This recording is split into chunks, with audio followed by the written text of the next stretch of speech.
Welcome back, everybody. It's the real Big Three here on In This League. Back after taking a week off from the All-Star break and all of that fun stuff. You know, I like a lot of the All-Star stuff. I think the NBA this year was a little funky, having everything on one day.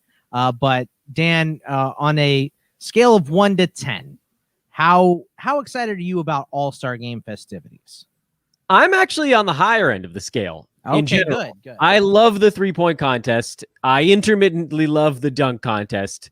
The skills challenge is completely idiotic. I mean, Luka didn't even give an effort. You know? No, come on. That was like, come on, dude, let's do something fun. Make the skills competition something silly. If it's going to be super boring or super silly, you should err on the side lean into it. Yeah, lean into it. I don't have an idea of what it needs to be, but it can't be run around cones and make a chest pass and a 3-pointer. That's drill. That's a drills competition, not a skills competition. This year was weird. I mean, since I had kids, I haven't been able to watch as much of this stuff as I want to because it's a weekend, and so that's like you got to be on deck, on call for child care and family related stuff. Any dad time, right? Yeah, exactly. So then having the dunk contest in the middle of the game, there was no shot I was going to be able to time it because I didn't know when it was going to happen. I'm like, well, somewhere in this 2-hour block. I did get to watch the 3-point contest, and that was rad because Steph is the bleeping man. And I had like $10 on Steph, so I made an extra 15 because he was the favorite. It's fun. Normally, I really like it. I've habitually record these things. This year is just weird, man. Everything about this year is weird. Yeah, I mean, it's very true with the weirdness. I mean, shortened season. I know there's something you want to talk about this season too on the show sheet here, Dan. So we'll get to that in a little bit. But Jonas, how was your week off or whatever? And I mean, if you even really got time off. And what about you with the All-Star festivities? Are you as excited as Dan, or is this just kind of a time for you to get a break in the middle of the season? How do you view it? I needed a break, so I didn't watch a single thing about the All-Star game, and I did not regret it. And I'm with Dan. The skills competition is so outdated, and it's so cringy. Like, watching the players miss the pass like 8 times in a row, it just gets painful. You know what I mean? I hate seeing that. I cringe for them. And it's just like, it's not really Chris Paul missing the layup. Like, right, yeah. Of all the things Chris Paul is going to miss, a layup? Really? Come on. Like, I can't imagine watching that anymore. The only thing I used to watch was the dunk competition. Remember when I called the winner Hamidou Diallo? Yeah, you guys remember that? Yep. But yeah, that's the only thing that interests me. But you gloating. I want a video picture of you gloating, and then this little like pulsating orb there. In due time. But yeah, like the dunk competition used to be really good, and then I think people are kind of scared now, right? Because no one's ever going to live up to Aaron Gordon and the Zach LaVine showdown, and so people don't want to be like what we saw this year, like bland, right? Yeah, it was. I mean, the dunks were amazing, but I was saying like these guys are almost too tall and like lengthy now. They had to slow everything down to see the Anthony Simons, like how cool it was, because it all happened so fast. You're like, all right, that was pretty cool. And when they slow it down, you kind of see more of the skill. I mean, I guess you could say that with every dunk contest, but for these ones specifically, it seemed a little weird. I watched all the stuff because 0 shares of children for me, but I wasn't like paying attention to it, and I wasn't like, I wasn't making bets or anything, even like Dan had. I just was like, all right, this is on this, so I'll watch it. You know what I mean? But remember the good old days though, when you had Blake Griffin ducking over the cars and Dwight Howard on the 12-foot ground blowing up the candles, like. With the those damn dunk contests. These are what? Like, I don't know. Yeah, the sticker is still one of my favorites of him. Just that smarmy smile sticker he slapped away on the top. That was brilliant. And they can have the dunk contest in the middle of the All-Star game because no All-Star game participants were in the dunk contest, which is kind of lame too. I mean, it's nice to see these guys, kind of make a name for themselves, but. Once again, I don't know. I just wanted to get you guys' take on the All-Star break. Seems like it was kind of a, I don't know, it fizzled out fairly quick this time. So we're just happy to have regular season ball going right now. And just an update, Jonas, I saw that you were in line to get some of those top shots. Were you able to get some? I got one of them. I got one of the scenes. Is it the Rising Stars Challenge pack? Okay. I got one of those, and I pulled a Bradley Beal thing, and the lowest price for those was like 150. So that was a nice little deal for me. Nice. So, yeah. Make a little cash. Got a Goran like Dragic layup that's absolutely worthless, and then I forgot what the other one was, but yeah, it was a good pull for sure. All right. Yeah, good. I mean, was that expensive? Like, how much does it cost to buy them? Like $10 or something? Or That was a $14 pack, and okay. obviously I got a 14x return on that, so I'm pretty happy with that. But yeah, we'll take that all day, every day. So I still don't understand it completely, but hey, I'm in it now. So right. Jonas, how do you know how to get on a waiting list? They send you an email. About when the packs are coming out. So yeah, and I've gotten those emails like 10 too minutes before, and then they assign you a number. Yeah, it's like for me, it's early on the West Coast. It's like 9 a.m. our time, Dan. That is not early. Oh, well, for me, it is. When I'm up till 4 most days. So I just work on a different schedule. So for me, when I see 9 a.m., I'm like, yeah, someone else making that money. So it's too early for me. Not gonna get up after a night of doing sheets all night, which is pretty much what my night is every night. But let's go ahead and go to the sheet here. And remember, if you guys don't know how this works, it is me, Scott Bogman from In This League, Dan Bestris from Hoopball, and Jonas Nader from NBC Sports Edge. We each have 3 categories that we bring up to talk about on this show in the fantasy basketball realm. So I'll kick us off here, and I guess I wasn't too surprised. I think just reading it was shocking that LaMarcus Aldridge and the Spurs have agreed to part ways. He's been there so long, been such a big part of the Spurs team, kind of post Tim Duncan era. So it was surprising to see that he's going to leave. And I think the move was to go pick up Trey Lyles, which a lot of people did. And then Lyles last night, in one of the only 2 games that was played, only got 7 minutes. So what do you guys think? Is he still the stash? I mean, Jakob Poeltl had 32 minutes. It was the 5th time this season that he's gotten over 30 minutes. What do you think? Is Lyles worthy of a stash, or is this just going to be kind of broken up among a bunch of different players? Dan, I'll start with you on that one.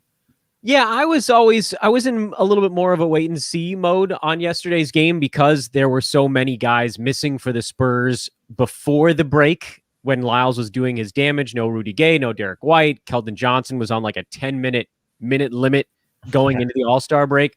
And I didn't have that many guys that I wanted to cut. So I only picked up Lyles in one spot yesterday. And that worked out okay because I didn't blow a roster spot on anyone else. Rudy Gay was the guy that came through last night for San Antonio. And there's a very real chance that it kind of bounces back and forth and that neither of them is reliably valuable. You mentioned Poeltl, Boggs. He's the guy. He was the guy before. And by the way, I think we can officially stamp him as our first true streamer with benefit that came with benefit. Can I put the sash over his yeah, give him the crown, right? Who was the runner-up whose name you had to announce, of course? Yeah, I think we had to talk about Ricky Rubio first or something like that. And then, so Jakob Poeltl is our first true streamer with benefits. He was picked up because Aldridge had a hip or a pelvis or whatever old man thing was going on with him. We're like, all right, well, we'll ride this as long as it happens. Then all of a sudden, LaMarcus was just gone. And so Poeltl's lock. I know yesterday's game was a clunker, but that actually might be great. So if someone accidentally drops him, scoop his butt up, he's going to be great the rest of the way, unless they trade for a center. Yeah. Well, what do you think? Are you with Dan on that, Jonas? Yeah, by the way, Jakob Poeltl's a great call. I've been saying, Dan's obviously been hyping him up more than anybody, but yeah, I'm on board with Jakob Poeltl. He's basically like that Robert Williams. I would say slightly less upside, but more minutes, right? Yeah. So like a watered down version of Robert Williams with more minutes. So really good player. He's actually a really good assist too as well. He's like 2 assists per game when he gets minutes too as well. Obviously the minutes were huge, and he's been a 6th or 7th round value in the last month, right? So that's going to hold.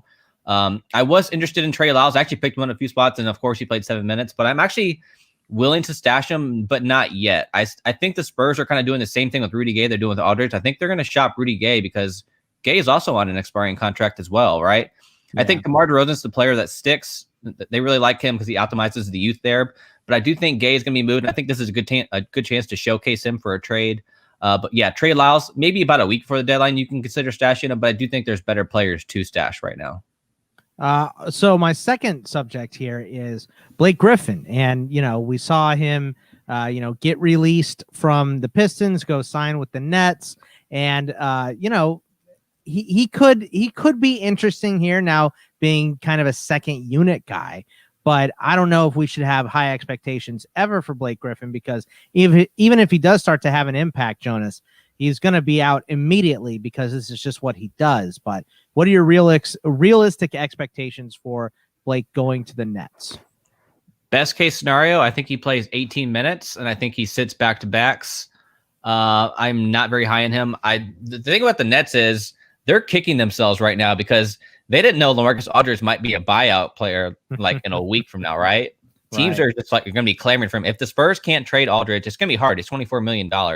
If they can't trade him and they buy him out, man, can you imagine the Lakers, the Clippers, the Mavericks, all those teams are going to be in the mix for him. So I think the Brooklyn Nets are kicking themselves for going after Blake Griffin so early. But yeah, I am not expecting much. You're talking about a guy with no athleticism anymore, a 36% shooter. He's basically just a 6'10" playmaker, which he might be okay in that second unit because I know they like to run. He can't jump anymore, but he can still run a little bit. No mobility laterally, but I'm more interested in, I think Nick Claxton is going to win the starting job in Brooklyn. It's a hot take for sure. He'd have to supplant DeAndre Jordan, but with the way Nick Claxton's played the last 2 weeks, how do you justify keeping him out of the rotation with Blake Griffin there? I don't think you can. Yeah, I've seen the blurbs. I've seen the Jonas blurbs on Nick Claxton. I'm like, that's a Jonas one right there.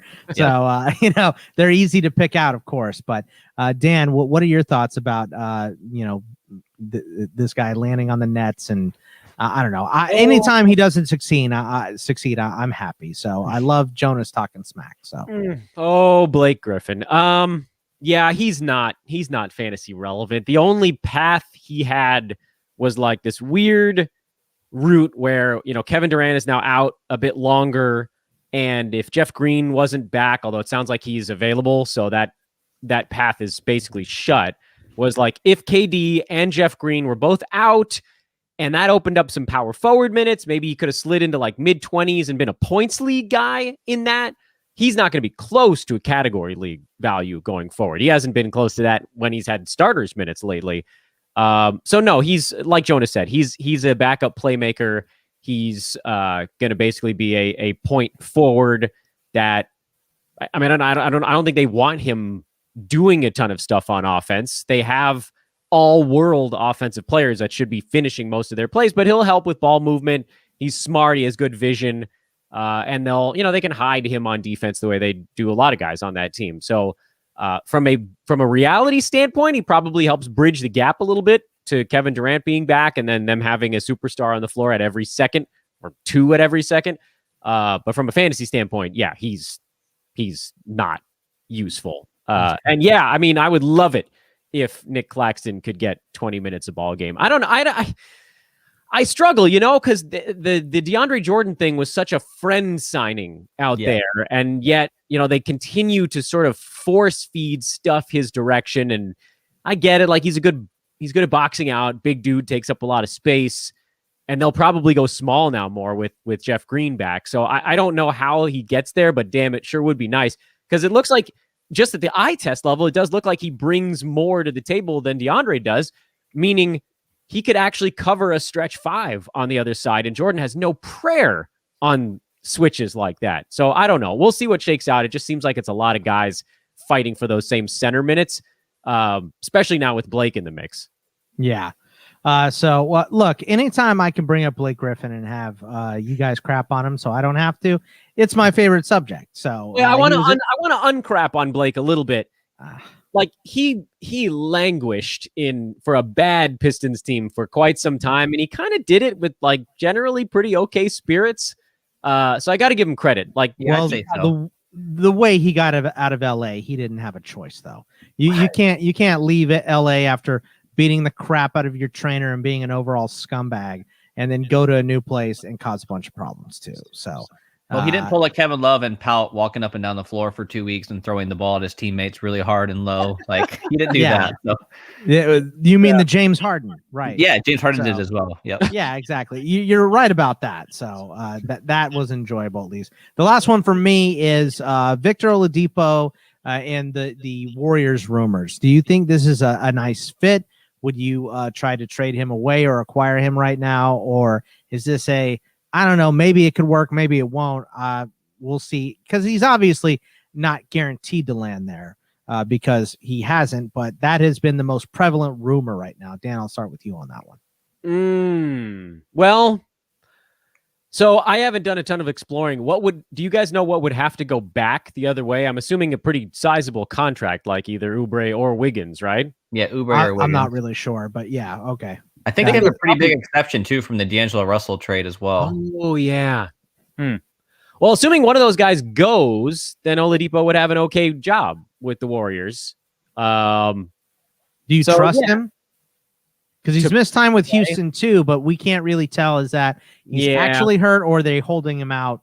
Well, he's going to miss time wherever he goes. Because remember, he's been wanting that max contract for the last 2 years. That's all he talks about, right? He's already turned down Houston's 2-year, $48 million offer. He wants to get to the summer healthy. So I still think load management is going to be an issue no matter where he goes. I think that's probably true. But I think the Warriors would probably be okay with it because he'd be a bit of an upgrade. And come playoff time, I think I'd rather have Oladipo over Oubre. But I don't know. I don't know how much the Warriors would be willing to part with because they're already like in very deep in a lot of ways at the moment. So I don't know. I don't know. I think he either just rides it out mostly semi-healthy with Houston or ends up someplace else. But I could be way off base there. Based on what I'm hearing from like Zach Lowe's like podcasts and stuff, I think Oladipo is Miami's backup plan if they can't get Bradley Beal. That's my reading of the situation. Oh yeah, that'd be a decent landing spot for him too. And really, that's the only other rumor I've heard about Oladipo. Like I know the Rockets want to trade them, and we're hearing fire sale and everything from everyone. But that'll be interesting. But that's my three. That's my three subjects. So Jonas, I'll hand it off to you. What's number one for you? Okay, so we're gonna start with. I have Derek White as the most obvious buy low candidate out there. The main reason why I'm so bullish on him is because last year we talked about him not playing next to DeJounte Murray at all.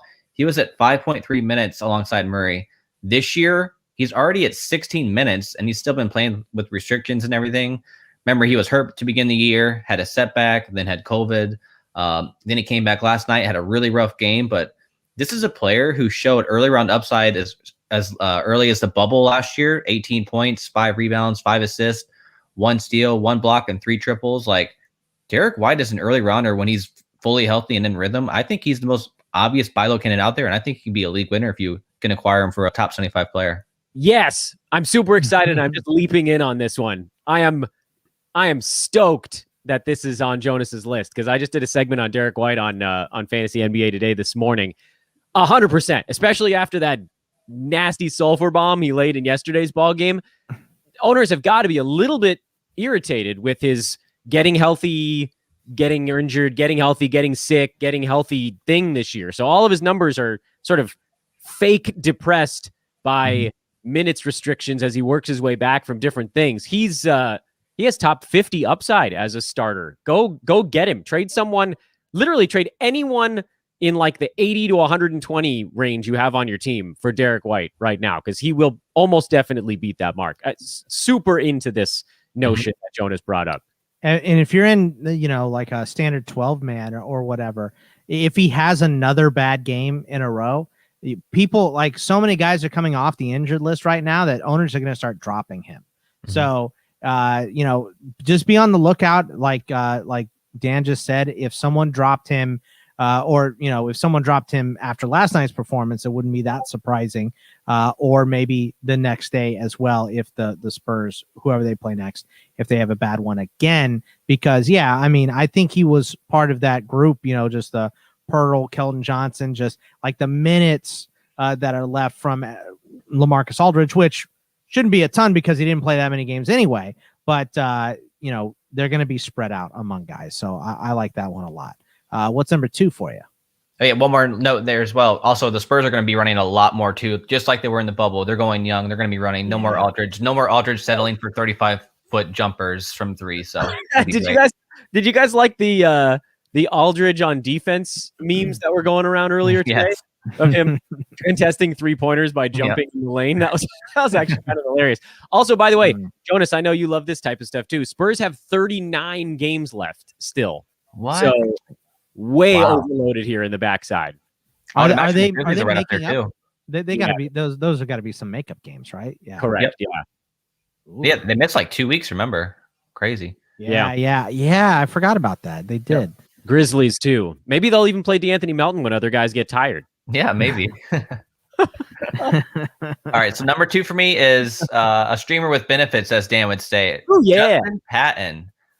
People are going to be like, already dropped him, right? They already got rid of him. Hey, Christian Wood's going to be back any day now. Let's get rid of Patton. I think you should hold, and I'll tell you why. He's already top 40, and what is that? 23 minutes per game. He's top 40, 7.8 points, 4.3 rebounds, 1.3 assists, 1.8 steals, 1.5 blocks, and 1.5 triples. He's doing it all. 54% from the field.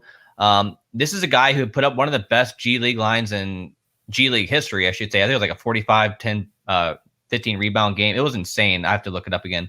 But yeah, one of the best G League lines in history. And here's the thing about Patton. He might play next to Christian Wood. Just because they didn't do it with DeMarcus Cousins, it's because DeMarcus Cousins literally couldn't defend anybody, so they couldn't get away with a double big lineup. So Wood has played 43% of his minutes as a 4 in his career. With PJ Tucker sure to be traded. It's a lock. He's getting traded, right? Yeah. With PJ Tucker moving, who's playing mostly 4 and 5, they're going to be playing Patton next to Wood because they have no one else.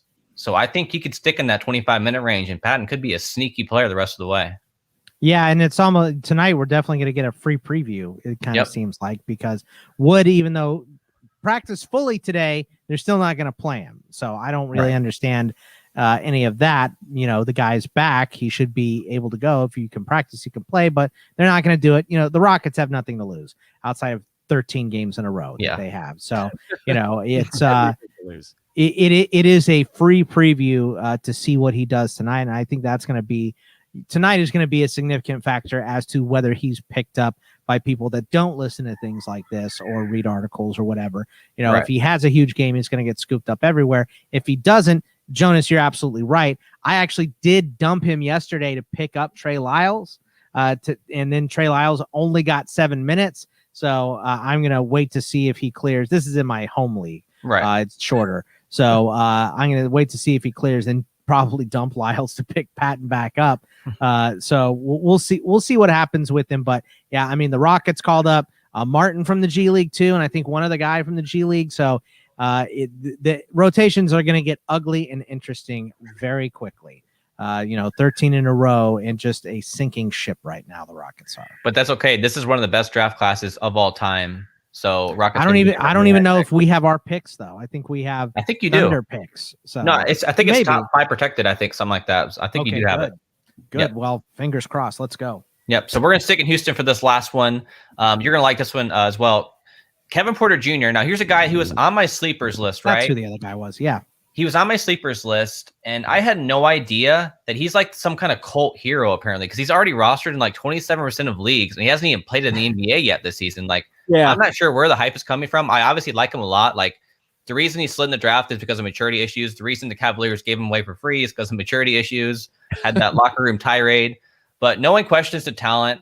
I do think you could pick him up now, but only if you're in a good spot in the standings. I think if you're 1 through 4th, sure, pick him up, take a flyer. But if you're in the bottom of your standings fighting to get to the playoffs, I think you're kind of wasting your time.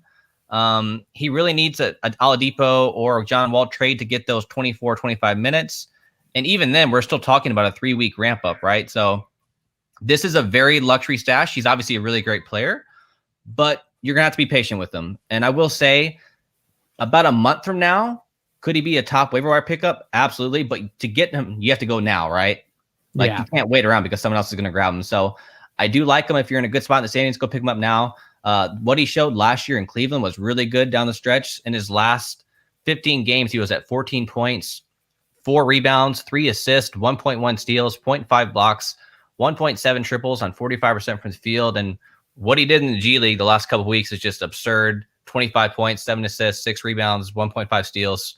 So a really talented player. Just keep in mind, you're going to be sitting on him for about a couple of weeks before you get real production out of him, at least. Yeah, and I think because he was, you mentioned he's rostered on 27% of leagues already. That's Yahoo? I'm assuming, Right? Jonas? Yeah. Yeah. So he was a guy that was kind of a grab and stash at last round, right when the season started. So I gotta assume maybe some of those are dead leagues, Right? You know, Right. Is that your thought process with him, Dan? Yeah, 100%. Yeah, excuse me. He was a guy that got, like Jonas was talking about, all of a sudden he was just rostered everywhere. Like he was going to step immediately into this massive role. But yeah, there are like 6 wings in front of him right now in Houston. Yeah. And you're going to be waiting on it. PJ Tucker getting moved. That'll be a nice first step. That sort of moves Jay Sean Tate and Daniel House into the front row. And then you get Depot resting or Wall resting, and that's when you start to see the Kevin Porters slide into minutes. But he's going to need a bunch. So I guess folks are just cool with sitting on it, or maybe they just heard the name, got excited, jumped the gun, and he'll end up back on waiver wires in a week. We'll see. This is one of those ones where I think everybody wants to sort of stay in front of it. And it might be one of those guys. It feels like one of those guys where it's going to be the second team that picks him up that actually gets to use him. Yes. Yeah, definitely one of those for sure. Like if somebody scoops 3 weeks and drops. If somebody scoops Patton, who I just dropped in my home league, I'm not going to be that shocked, right? Yeah. But yeah, I mean that's those are some great calls, and 2 rockets from Jonas. I love it. Just for you, man. I only had one rocket. So I was talking about the Lakers versus the Nets and the hatred with the Welsh on the show on Tuesday this week, and I said, the Nets are adding all these such unlikable guys. I think if it's the Nets and the Lakers, I'm going to root for the Lakers, and I have to say that to the guys that try to turn this into a Lakers show at least once a month in Dan and Jonas. Well, I'm ready for the Nets, by the way. You know why? Because the second I heard a James Harden rumor to Brooklyn this summer, I bet $100 on them at a plus 1,100 odds. So if they win, I get $1,100. But not if they're playing your Lakers. You'll still I don't care. I want the really. Money. You can hedge off of it at that point. Guarantee exactly. Yep. Yeah, you could just sell some more of your moments because you're awake early. Yeah. I'm just gonna buy up the Thad Young moments, and I'm gonna corner the market on Thad. Oh my God, that's the most Dan thing I think I've ever heard in my life. Actually, I looked it up, and one of the Thad moments is in one of those rare packs, and it's like $900. So I'm not gonna corner the Thad market. Thad Young lefty layup. Yeah, I can't tell which is more Dan. But you got it. Yeah, and then not. Yeah, I got it. Yeah, you got it right. Jonas, was that all 3? Did we do all of them? We got all 3. Okay, all right. On to Mr. Bespris. So, all right, what's number 1? Oh wait, do we need to do the break? Oh no, we're going quick enough. I don't need to throw the break in there. My topics are Rockets free, unfortunately or fortunate. Boo. Yeah, I know. Starting with the Chicago Bulls, who got most of their front court back all in one big swipe today. Otto Porter and Lauri Markkanen both playing. How does this shake out for Chicago? Because at the start of the year, what I'm fairly certain of right now is that Otto Porter's body cannot take more than about 22 minutes a ball game. So, slot him in for that. It's super frustrating because I love his fantasy game, but he's not going to play enough minutes. But what we saw earlier this year was that Lauri Markkanen really cut into Wendell Carter Jr.'s production, and the Thad Young experience started when all of those guys went down, and he's played so well that they've been able to sort of kind of solidify his role. But now 2 more forwards are back for Chicago. So my current thought, and I'd like to see if you guys would do it same or different in what you'd tweak, is bench Markkanen for a game just to see how he goes, and then obviously get him going. Bench Thaddeus Young to see what his minutes look like, and bench Wendell Carter Jr. And with Thad and Wendell Carter Jr., they kind of have to show me enough to get them back in. With Markkanen, it's going to have to be like show me enough to not get him back in. Bogman, I guess I'll go to you because I don't know, it's where my eyes went on the screen. Are you doing the similar thing to me? Are you adjusting something different? Do you have higher hopes for Otto Porter than I do? What are you thinking with Chicago? No one has higher hopes for our Otto Porter than you do, Dan. So, no, damn it. I definitely don't. But yeah, I think you're right as far as your strategy is putting these guys in your lineups is. But I do think that, with everyone healthy, we're going to see Donovan just kind of roll maybe some different lineups out for a week or two. So I think, it's probably going to get frustrating fairly quickly, which sucks. But I think I'm definitely not dropping anyone, and I'm not making any quick reactions with these players. I think is kind of what I would caution, because I don't really know what's going to happen with this. I think the way you described it is right, is make Wendell Carter and Otto earn it, and make sure that Markkanen, is ready to go and can handle the minutes loads. They're going to ease him in there because he's a guy that we know is going to get playing time. But I think it's going to be kind of screwy and confusing with the Bulls down at the end here. What do you think, Jonas? I think Thaddeus Young will be fine. I think if he gets 25 minutes, he's been like in that top 50 range for a while now. In hot take time, Thaddeus Young's been in the rumor mill, but I think the Bulls keep him. I think they like how he fits with Levine and everything. And I think they actually move Lauri Markkanen if they're going to move anybody. So we heard Nick Friedel say himself, he said he covered that team for a while, and he said he never got the vibe from the front office that they really liked Lauri long-term. So obviously they were miles apart in contract negotiations. I think the time to move Lauri is now, right? So if you have Thaddeus Young, I wouldn't even be selling high right now. I think I'd just hold and see what happens. That's a good point. I didn't think about that as far as him potentially being on the trade block. But yeah, if they've been wide apart in contract negotiations and they're not getting the feel that he's permanent there, I mean, we could see a lot of moving pieces at this deadline, because it seems like, the bottom teams are really starting to bottom out. But because two extra teams kind of make the playoffs as far as the play-in tournament, those teams may not be selling out. So it seems like at least the bottom feeders this year seem to really be wanting to push off. So that's nice. While we were on air, it looks like the Mavs decided to rest their entire team tonight. Just in case anybody's setting lineups, you might have a Jalen Brunson mega stream on our hands. My next topic is Sacramento. Why did I put this on my list? No, this is worthwhile because this also has sort of trade deadline-y feels about it. I think there are teams that are easier to handicap at the trade deadline. Like if PJ Tucker gets moved, we have an idea of who slots forward. What I was trying to figure out in talking to myself on my pod this morning, so it's a lot nicer to talk to other people about this, is like you can bounce ideas off your own head, but then you just sound like a crazy person. If the Kings, we know Harrison Barnes is on the block. He's been linked to everybody. He's had the Danny Ainge treatment already. I would assume Hassan Whiteside is getting cut at some point, but who knows? Maybe they end up having to just ram him back into the lineup. Oh. And then I would also assume that Rashawn Holmes is on the block if these other guys are, because he may be their most valuable trade chip of all on an expiring deal and also quite good. If all Bagley too. Bagley's been in rumors. See, but nobody wants him. Don't forget true. Whiteside. Minimum deal Whiteside. Right. So the only guy left would be Marvin Bagley. And as much as I hate his fantasy game, Jonas, I'll go to you first on this one. Is there a point at which Bagley is playing and getting enough usage where he can sort of overwhelm the terrible parts of his game? Or is there no amount of playing time he could get that would matter there? That's what I was struggling with this morning. I think he's hopeless. I think he's hopeless. I think there's one more angle to the Kings that Brewski would never talk to me again, but I think Nemanja Bjelica, if he lands somewhere where he gets 25 minutes, Bjelica is a fantasy star, man. I don't know what he does or I don't know how he does it, but Bjelica is so good. Like not on like eye test wise, no, but in fantasy, he gets it done, man. In 25 minutes, obviously he never defends in his life, but if Bjelica lands a 25-minute role, I think he's going to be very sneaky somewhere.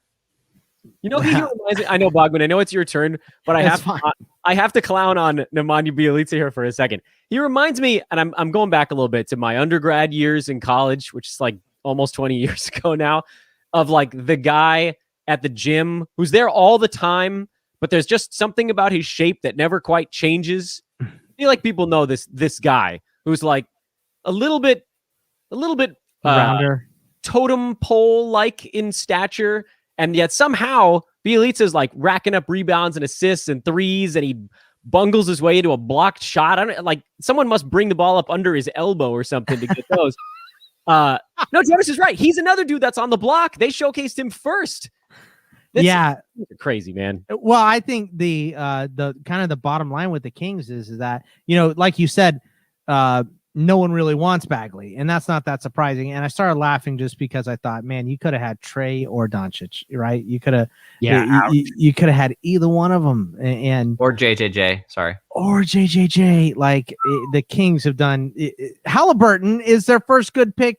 Well, Fox was good too, but Halliburton is their first like real steal when every other team was missing in a while. So I don't know. It's just got to be tough to be a Kings fan, but it's got to be.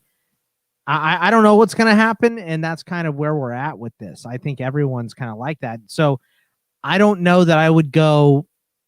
I'm not going to run to the wire. I'm not going to do the Dr. A and run, don't walk to the wire to go grab Bagley or anyone on this team yet until we see some movement or hear some rumors. Because, like you said, Dan, everyone is a candidate to get moved, and also it could be that they don't do much of anything. Yeah. So I don't really know where to stand with the Kings. That's a tough one. Do they DNP guys if certain dudes don't get traded? Does if they trade Rashawn and Barnes, but not Whiteside, does Hassan suddenly step into 25 minutes a night, or do they just cut him? I don't.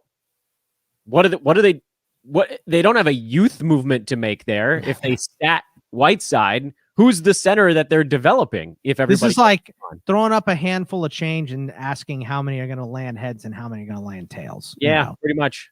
All right, I got a non-fantasy question for my last one, which, everybody's going to tune out the show now, but whatever.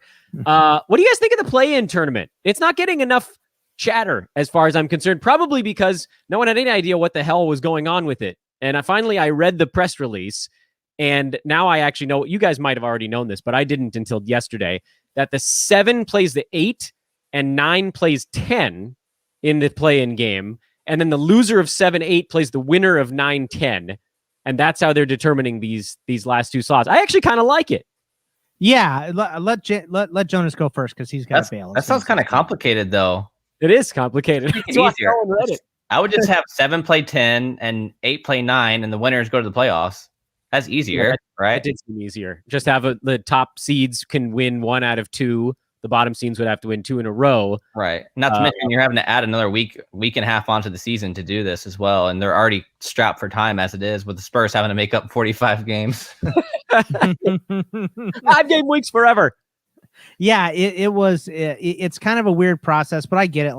If you're 7 and 8, you play each other, the winner's automatically in, and then all 8 has to do is beat one of those lower ranked teams. So the 7 and 8 seeds both have to win 1 game. The 9 or 10 have to win 2. That's kind of that's how it goes. So I understand it. I don't know. I just don't think we need any play-in games. So I think that you're already over half of your teams in the league are making the playoffs. Why are we adding, because this is basically a playoff. They're calling it the play-in, but it's a playoff game. Yeah, preposition's a preposition, friends. Yeah, sure. Those teams don't want the playoffs. Those teams want lottery picks. Right. They should. So, but some of them might think that they've got a good enough chance. I mean, they shouldn't. Maybe we'll get to a more equal range at some point where there aren't super teams and some of these teams can actually have a shot if they get hot at the end. It's not going to happen anytime soon, but yeah, I don't know. It's interesting, and it'll probably put more eyes on those games, but at the end of the day, I don't really care. So here's why I like it. I like it because there are a handful of teams in basketball that really just want to make the playoffs and don't care that they're not going to win the championship. And I like that those teams have a slightly better chance to do so. Like the Hawks in the East, they don't want to win a championship this year. They just want to take that next step. The Bulls want to take that next step. The Hornets want to take that next step. So it just gives them a little better shot to do it. And for fantasy purposes, this is actually good for us because it keeps some of those generally terrible fringy teams connected for an extra week or whatever, and probably shortens the silly season. But like the Wizards, that's a good point. Not that the Wizards have anybody beyond Bradley Beal that's fantasy relevant anyway, but like they're going to keep trying until the bitter last moment when they don't get that 10 seed away from the Pacers, whoever's in it, right? Bulls, whoever's in it, right, at the end of the year. So you'll probably get a few extra games out of a guy like Bradley Beal. So that's why I like it from a fantasy perspective. if they don't trade him. But either way, then you get, like Jonas has been preaching about grabbing a Vidija for forever. You're right. Whoever sticks around. That's a great point. So, you know what? How about this? For fantasy, I love it. For actual basketball, I can do without it. Either way is fine. Yeah, 16 out of 30 teams making the playoffs is probably enough. But we got to wrap up because Jonas has to bail. He's got to go and do all of his work. So remember, you can find us all on Twitter at Jonas Nader for Jonas, at Dan Bestris for Dan, at Bogman Sports. For me, Jonas, what's going on at the Sports Edge this week? I'm looking forward to blurbing 500 players tonight because everyone's sitting. Even DeMar DeRozan, by the way, eye emoji sitting out personal reasons Friday. I'm not sure what's going on there. So hopefully everything's okay, but could be a trade. You never know. But yeah, check me out on Waiver Wired every Sunday and Twitch chats every Tuesday. Sorry to cut you guys short, but I got to bounce and go help out the work because everyone is sitting tonight, it looks like. No worries. Go do it, Jonas. We'll see. All right, guys. Y'all take care. Dan at Dan Bestris from hoop-ball.com. Good Lord. I'm tripping over myself here at the end. But what is going on over at the Hoop Ball? Well, I like to steer everybody to the Twitter handle, which is at Dan Besbris, DanBesbris. And right now I'm running a contest on my podcast, opportunity to win an actual cash prize. So please go listen to Fantasy NBA Today, and you will hear how to do it. I explain it in the first 4 minutes of the show. So check that out. I talk to myself for 45 minutes a day, and it is an exercise in lunacy, as you would expect. Yeah, I've done some solo pods, but they're not my favorite. So you do it. Yeah, you get through it, but it's not as fun. It's not as fun as having, like you said today, stuff to bounce off of people. So in this league, obviously, we're still rolling through the basketball season, keeping on a regular schedule there. We got all kinds of baseball stuff coming up. We just lost out in the baseball pods. The Bestris bump didn't get us there, but I mean, look, we're up against CBS, right? A corporate back show. Yeah. So I was surprised that we got out of the second round and we beat RotoWire. That was a win, as far as I'm concerned there. And Welsh's podcast made it to the Final Four with the big dogs. There you go. He was in there with Fangraphs, The Athletics, Rates and Barrels, and CBS. So didn't make it to the final, but that was fun. Obviously, a lot of baseball going on over in this league right now. I've got 2 War Room drafts going up. I had one go up last week. This one will be going up. I'll be recording it tomorrow. It'll go up tomorrow. I'll be talking quarterbacks with Tim Jenkins. I will be bothering you for my very much free baseball league that drafts, I think, in like 11 days. And I always screw it up because I get harebrained. Like I try to apply basketball like strategy to baseball, and it does not work. Look, we'll talk as soon as I hit end broadcast here. We'll get you set up. So we'll absolutely get you set up. I don't even know when the draft is because there's no money on it. I need to get in a money baseball league that'll make you pay attention, right? Yeah. No, I'm absolutely with you there. $20, something small that's just like, okay, there's an investment in this. I could have avoided 3 Thad Young moments for that. But yeah, so a lot of baseball, football going on, and basketball. So stick with us over at patreon.com/ITL Army, where you can see all of our work, and we will see you guys next week. Take it easy, everybody.